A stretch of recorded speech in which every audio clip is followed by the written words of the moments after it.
Was my generation the last generation to not be heavily influenced by social media at an early age? So, this is a very interesting topic that really had me thinking. I mean, I've been thinking about this for a while. I just get constant reminders, by the younger generation to where everybody has a phone in their hand 100% of the time. It's like that's just what these kids do. So Instagram didn't really become a thing until I was probably in the ninth grade. So I'm like 14, 15 at this time, and that's when Instagram really started to boom. I think Instagram was created in 20, I think it was 2010. And then by 2012, 2013, that's when I like found out about it. So now this thing is moving. So I've already had certain programs in terms of being outside, directly interacting with people. So I'm not in that world of being glued to a screen. Yeah, we jump on the GameCube or this or that for, a few hours, but my parents regulated that stuff. It wasn't something to where I could just be in front of the screen, all day. And again, I'm not judging how parents are raising kids now. It's more so this is just the world that they were brought into. And how does this impact them in terms of social skills? How is this going to impact them in terms of being able to articulate and communicate things and not have to have a screen in order to rely on that? This also, I believe, is making a huge impact on their day to day activities and their physical and mental health.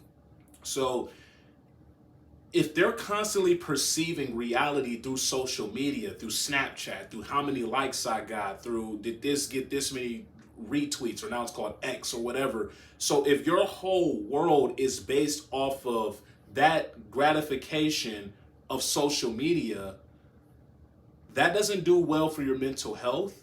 It doesn't do well for your self confidence. You're always self conscious. And do you even really develop a true identity in who you are? Probably not. There's so much information overload. There's so much out of touchness with the physical world. And these kids' attention span is like 2 seconds to where they have to automatically be looking down. And it just makes me wonder, where is this going to lead?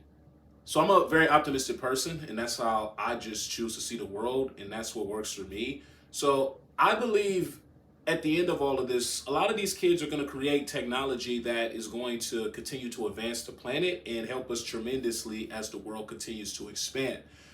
Now it's also what may be could be lost in this. And like I said, tapping in with your emotions, being able to effectively communicate, being able to have real conversations. So those are things that play a part in the development stages of the human being.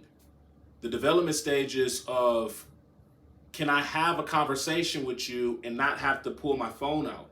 Can I be in the same house as you and not have to text you? I can actually go and have this conversation. So my generation sees the next generation, and we can see how much they're impacted by these things because we didn't have these things. A telephone, like a house phone, I still got one in my house. Let me go get it for y'all real quick.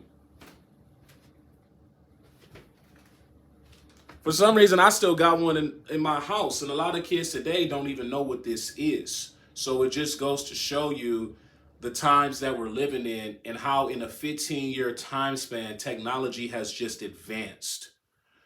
So what generation were you born in? Are you someone like me, born in the late 90s, and you got to pretty much be the last kids not impacted by this information overload and the huge technology boom? Are you someone who is in that generation right now? Or are you someone a little older? So if anything that I say here resonated with you, please like, comment, share, subscribe. Let's continue to nurture the next generation. Let's not beat them up for being in this technology world. Let's just show them ways that they can navigate in it and also be healthy mentally, physically, financially as they get into that world, and they can just be at peace with everything that this planet has to offer. So I love and appreciate you all. Thank you so much for being here. I'll catch you guys on the next one. Take care.